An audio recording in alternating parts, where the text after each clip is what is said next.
Hello, good evening. You're watching Gambia Radio and Television Services, and this is the news. First, our top stories. Scores of worshippers gathered at the State House grounds to observe Laylatul Qadr or Night of Power. Found guilty and sentenced to a fine. Brikama Magistrates Court sentences two men to pay fines or in default to serve prison terms for their role in hazardous waste dumping at the pristine Salaji Forest Park.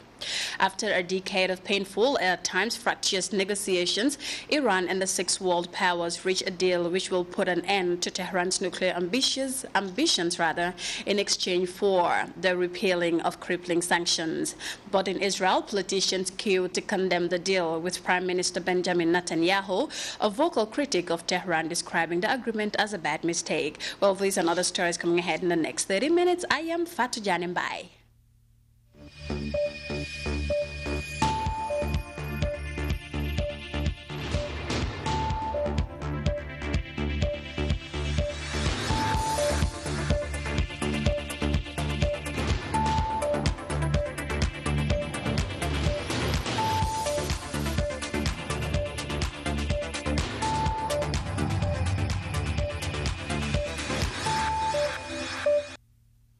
Well, thank you for joining us. The Royal President, His Excellency Sheikh Professor Al-Haji Dr. Yahya A.J.J. Jammeh Babili Mansur has received a message of gratitude from Ibrahim Bunsane, and the message reads, I am just short of words to express my heartfelt thanks and appreciation to you for exercising your prerogative of mercy and releasing me from my custodial sentence.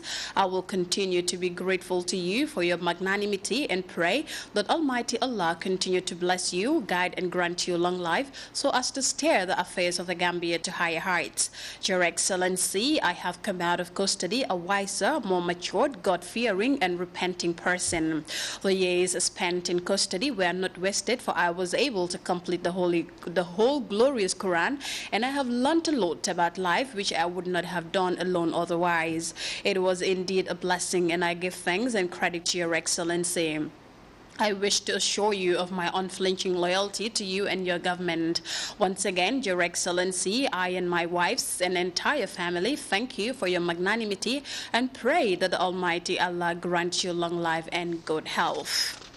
While still on the same theme, Honorable Bala Gaba Jahumpa has also written to the President congratulating the Gambian leader on the recent pardoning of 85 prisoners, and the message states, I write to express on behalf of both sides of the National Assembly, the staff of the Ministry of Transport, Works and Infrastructure, and my family heartfelt appreciation in pardoning 85 Gambians who were serving their prison terms. Your Excellency's unlimited benevolence, kind-heartedness, sympathy and fabulous gesture in pardoning such generations are exceptional in pre- and post-colonialism. Your Excellency's merciful heart has given them the opportunity to rejuvenate their lives. Your Excellency has given them hope for a better future for the rest of their lives. You have set milestones for everyone in the Gambia, the sub-region, African continent, and the entire world. The gesture will always be remembered in the history of this great nation under Your Excellency's able leadership. Your Excellency has continuously been an inspiration to the Gambian people in all sectors of our lives. There are not enough compliments to Your Excellency's kind gesture. The way to thank you is by continuously offering prayers for the Almighty Allah to give you good health, long life, and guidance to stay with us forever. If the world had more people like Your Excellency with such kind heart and sympathy, it would be a better place, as you always make the difference. Whilst conveying my prayers, please accept the assurances of my highest consideration. The message concludes. The Muslim holy month of Ramadan has entered the final straight after weeks of fasting and supplication. The 27th day of the month, which according to Islamic scholars marks Laylatul Qadr, or Night of Power, was marked last night. Scores of worshippers gathered for night-long prayers at the State House in Banjul. Muslim religious leaders joined government officials for the event. Modu Bajan was there and he tells us more. Commemorate Laylatul Qadr. Its traditional observation has once again taken place at State House amidst the presence of cabinet ministers among a host of senior government officials. Fasting in Islam's holiest month, Ramadan, is not only one of the 5 pillars of the religion. It is significant for a host of reasons, as elaborated by many scholars including Sheikh Ibrahim Hassan Cham, key in whose sermon was the essence of peace and unity among the Muslim Ummah, as well as His Excellency President Jammeh's overall development strides, moves he hailed the President for taking into consideration.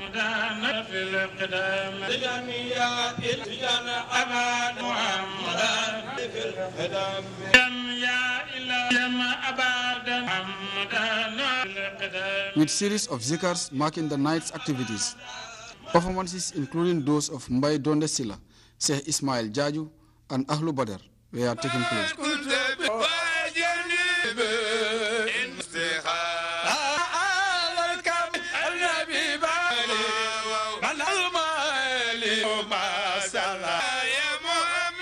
As Laylatul Qadr is one important feature of Ramadan, which is a broader picture as it were, Mbaye Kebaka gave a refresher on the activities of Zakatul Fitr.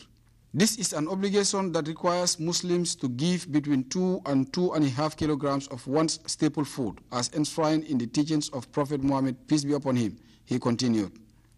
Believed to be the equivalent of more than 1,000 months, Laylatul Qadr, the night of power, is among the long list of reasons for the rootedness of Ramadan. Described as the month of sharing and caring with the Muslim Ummah and beyond, Ramadan is the 4th pillar of Islam whose obligation and significance is repeatedly stressed in the Quran. An Islamic scholar in his own right, Dr. Abubakar Senghor, while harping on the significance of the Holy Quran vis-a-vis Ramadan, commended government for systemizing the country's Islamic education system. Also intervening at the presidency's Laylatul Qadr was Sheikh Ibrahim Jaju, who stated that the relevance of the 4th pillar of Islam ranges from health to spiritual reasons. Jaju, who additionally anchored on the numerous importance of Ramadan, also made calls for religious synchronization, especially within the country's Muslims.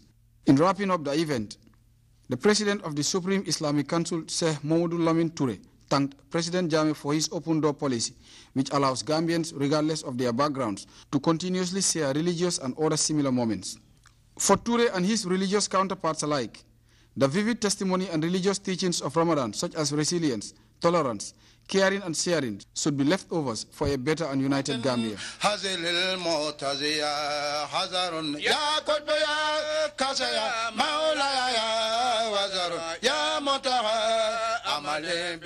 Modu Bajan, GRTS News. 2 men, Yusufa Suso and Matar Jammeh, were found guilty for dumping waste at the Salaji Forest Park. In a landmark ruling in the Brikama Magistrates Court, Magistrate Momodu L.K. Bojang found the 2 men guilty of the charges and sentenced them to fines in default of serving custodial sentences. Take a listen. By Section 3(4) in bracket of Anti-Littering Regulation 2007. Section 3(4) Anti-Littering Regulation. The laws of the Gambia to sentence you 2 people as follows.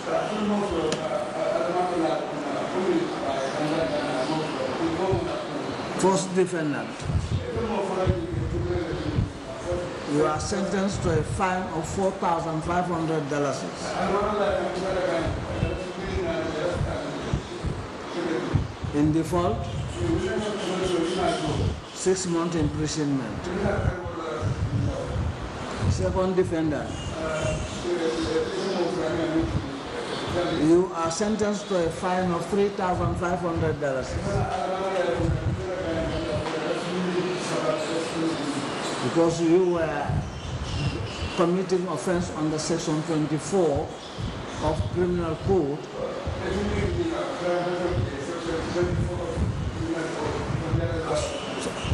sorcery after the fact.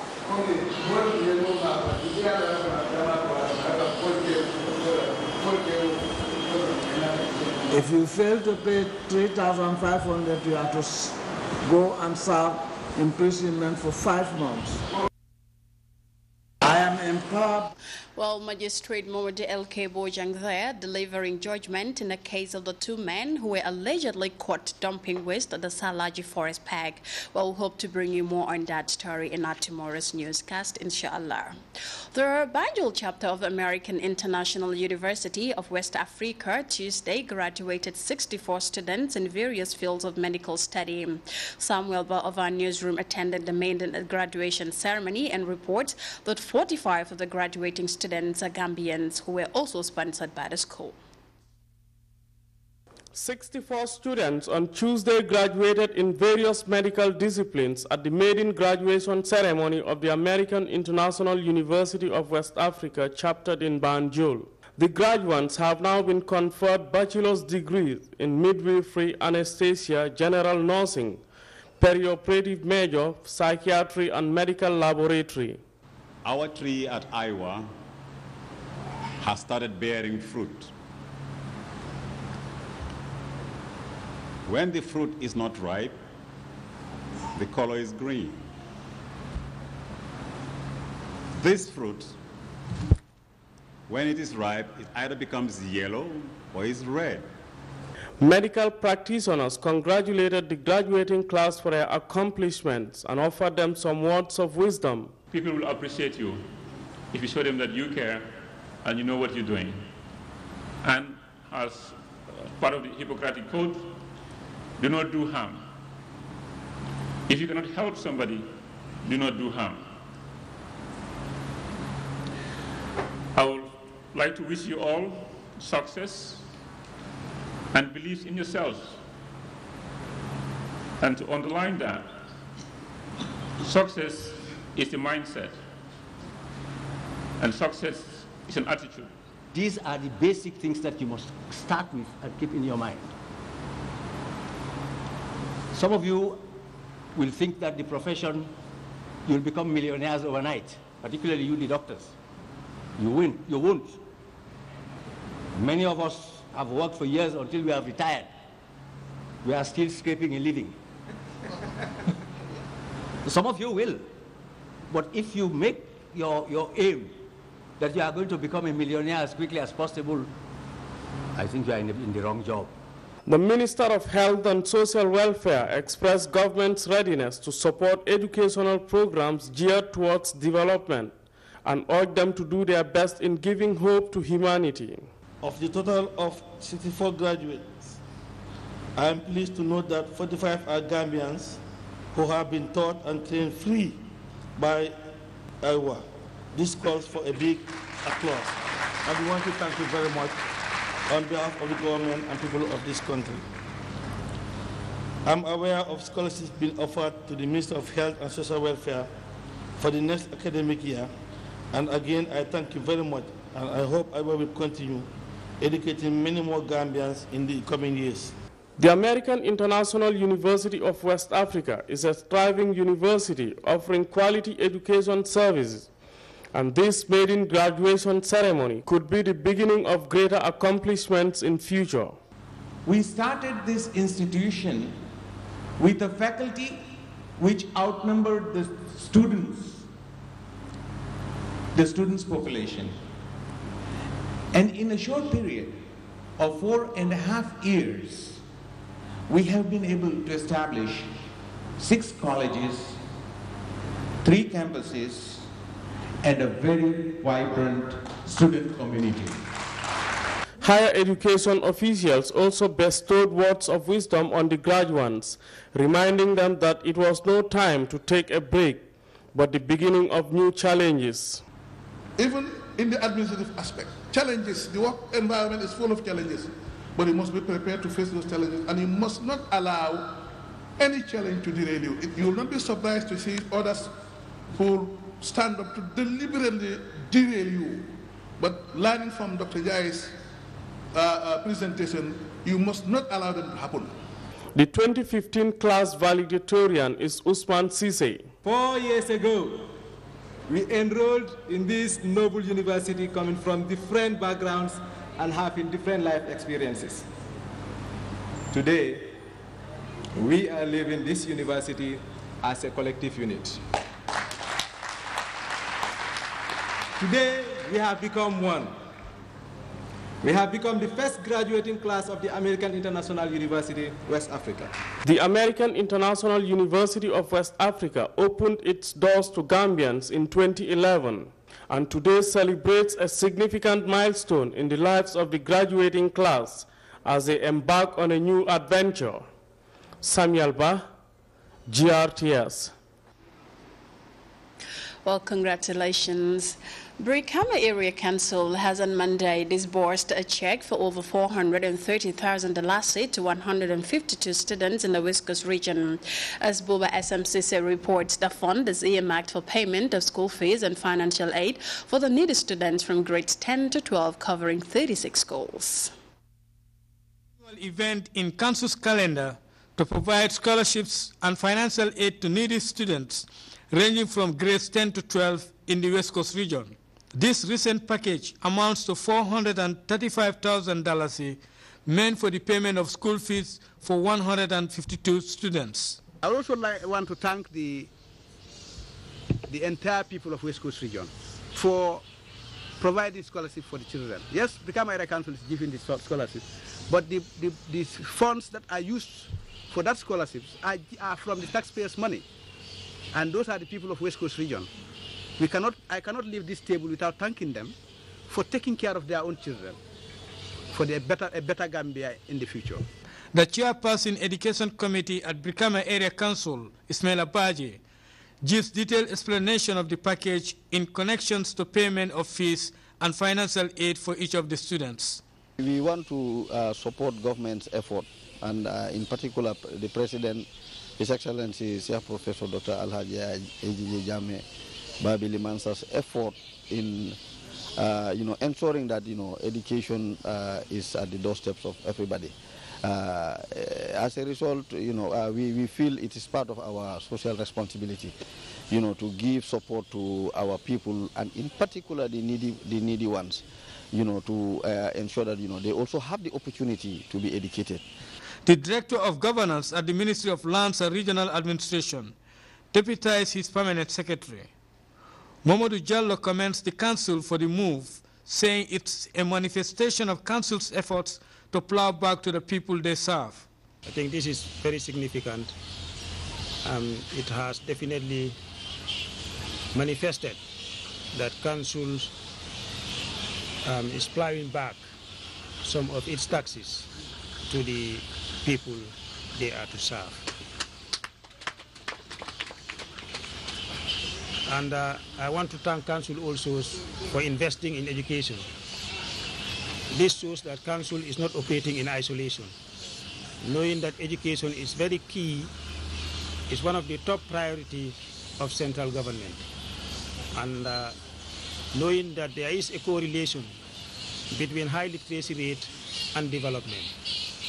A country with high literacy rate is likely to be more developed than a country with low literacy rate.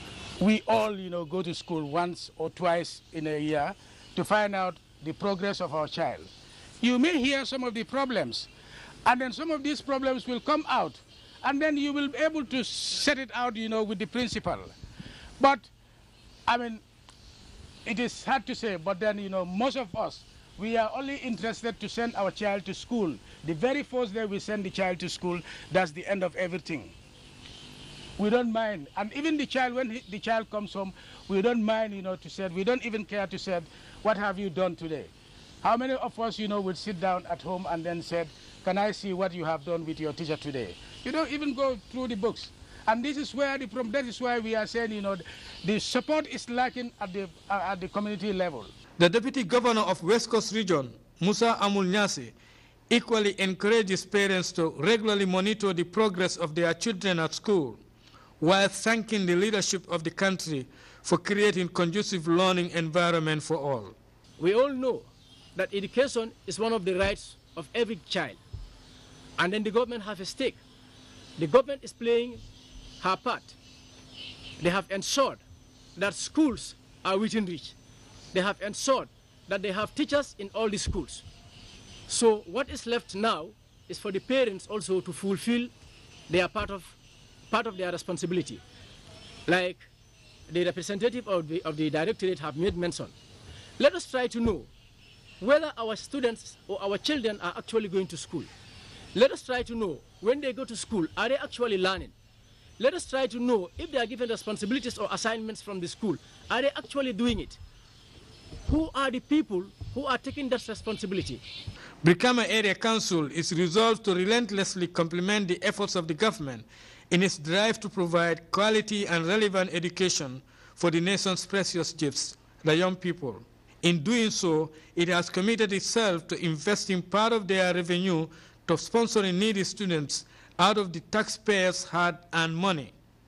They describe this and many other services they render to the people as part of their social responsibility. Buba SMCC, GRTS.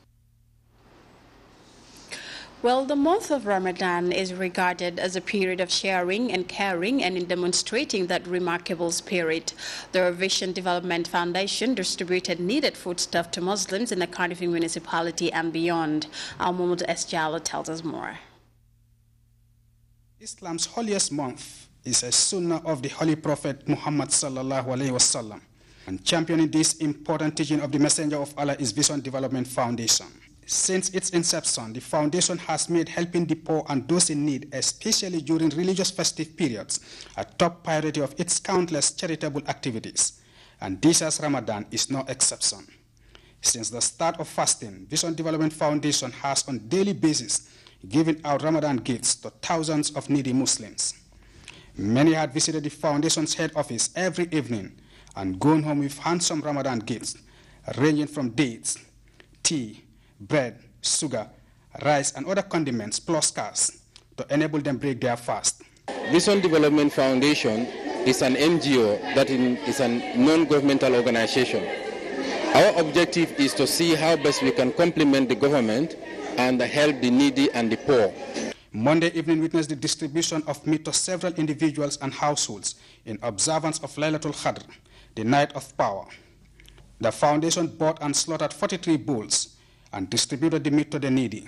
The beneficiaries, who came from different parts of the Cardiff municipality and beyond, received good quantity of meat and other food items enough to feed their families. This is part of our objective, because as an organization, we set ourselves, our principal objective is to help and help needy people from diverse backgrounds. So this is why it is very important for us, especially in the times of Ramadan, to come and share with people, because we know there are some other people who are very underprivileged. They will not be able to afford when they fast. But here, if you come here, you can break your fast. The driving force behind this charitable venture is Mumudu Turo Dabo, who with his children presided over the distribution of the Laylatul Qadr gifts. The Gambian businessman and philanthropist set up the charitable NGO to complement government's effort in improving the livelihoods of the poor. The beneficiaries, most of whom might find it hard to afford the high meat price in the market, we are grateful to Vision Development Foundation, and in particular Mudu Trodabo, for his generosity throughout the month of Ramadan. For beneficiaries like this aging woman and this young man, both nursing a painful hand ailment, this year's fasting would have been really tough for them without the intervention of Vision Development Foundation. The gentleman told me how he comes here every day to be given something to break his fast. They prayed and thanked Trodabo for making fasting easy for them. Philanthropy is a tradition for this Dabo family, inherited by Mudu from his late father, Alhaji Turo Dabo, who has been described as one of the country's leading philanthropists during his days. I feel so proud, and I'm really happy. And I know everybody appreciates what he's really doing. He's really helping the country, and we're all proud of him. And we promise to do much better. I feel very proud for my dad, and I want to do the same thing that he did when I grow up. And for young Alhaji Trodabo, he is already dreaming of taking over the mantle from his dad. The caring and sharing with the poor by the community-based charitable NGO will run through to the end of the Ramadan. Mohamed S. Jallo, GRTS News.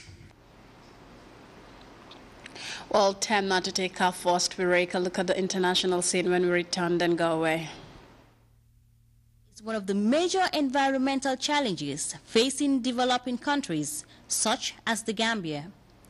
Experts have given stark warnings about what will happen and how certain cities will disappear if something is not done to avert a major environmental problem. So be aware of climate change.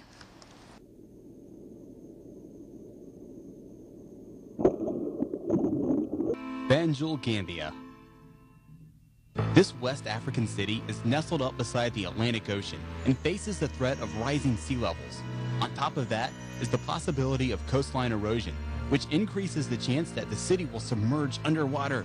Even worse is the prospect that the rise in sea levels could disrupt the city's rice production, which is a vital part of their economy.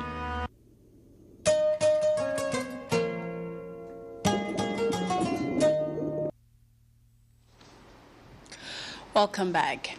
Iran and 6 world powers have struck a deal which will effectively limit Iran's nuclear ambitions and in return clear the way for removal of crippling sanctions. The agreement comes after months of painful negotiations between Tehran and Western powers. For more on that story, we now join CNN's international correspondent Nick Robertson.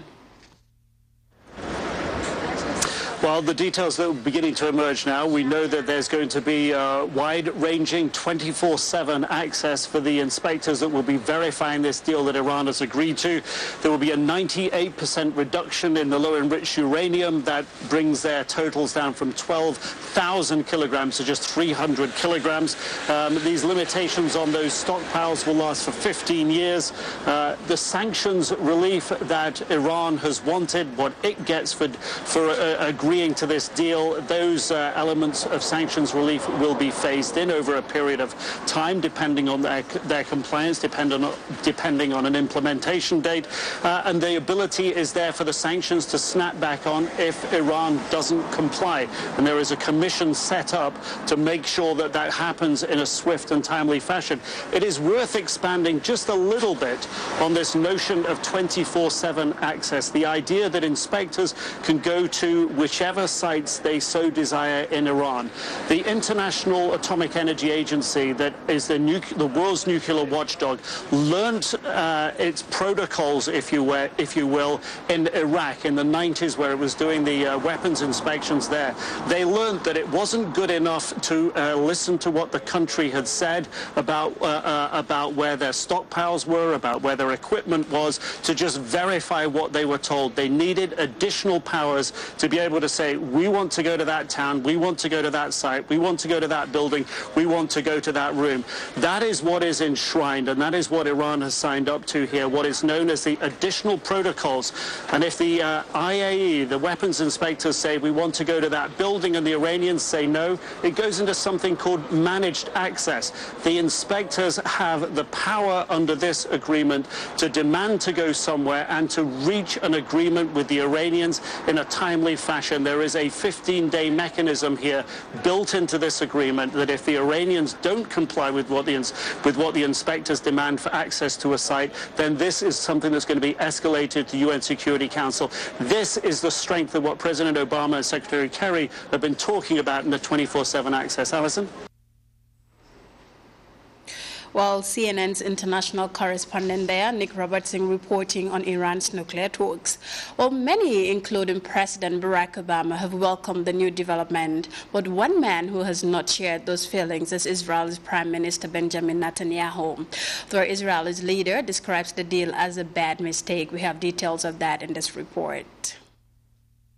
Good morning, Allison. Well, there may be optimism in Vienna, Tehran, and Washington, D.C., but there is outrage here in Jerusalem. Last hour on your program, you spoke to hardline coalition partner Naftali Bennett. He gave the first live Israeli reaction since the deal was announced, and he says that promises have been broken, saying that the promise of lifting anytime, any place inspections, Israelis objecting to the mechanism mechanism, the inspection mechanism that Nick Robertson was referring to there in Vienna. And he also had ominous predictions for world peace. Now, prior to this agreement being formally announced, we heard from Israeli Prime Minister Benjamin Netanyahu in Jerusalem earlier this morning say the following, quote, "When you're ready to make a deal, no matter what the cost, this is the result. From the first reports that are arriving, it is already possible to conclude that this agreement is a historic mistake for the world." We also heard from the Minister of Defense, Moshe Yaalon, who issued the following statement saying the agreement that was signed today between the world powers and Iran is built on lies and deceit. Iran, who arrived at the negotiating table in a weak position, has emerged victorious. Now, it is worth noting that these statements came out prior to the formal agreement being announced. Bennett was in our bureau reading this agreement, all some 100 pages of it in great detail. We expect a Security Council meeting here in Jerusalem to take place later today, and we'll get more detailed reaction. The hope is in the coming hours. Well, we'll now take our second break. Sea level is one of the major environmental challenges facing developing countries, such as the Gambia. Experts have given stark warnings about what will happen and how certain cities will disappear if something is not done to avert a major environmental problem. So be aware of climate change.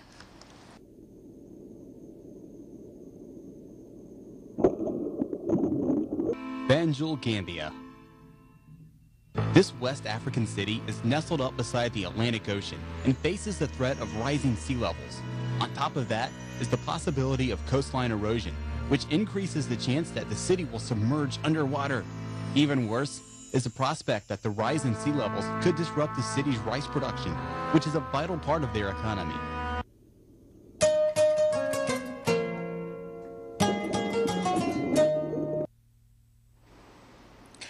And before we end this edition of the news, a quick reminder of our headline-making stories here on GRTS.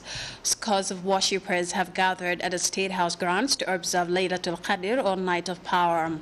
Found guilty and sentenced to a fine, Brikama Magistrates Court has sentenced two men to pay fines of in default to serve prison terms for their role in hazardous waste dumping at the Preston Salaji Forest Park. After a decade of painful, and at times fractious negotiations, Iran and the Sixth World Powers have reached a deal which will put an end to Tehran's nuclear ambitions in exchange for the repealing of crippling sanctions.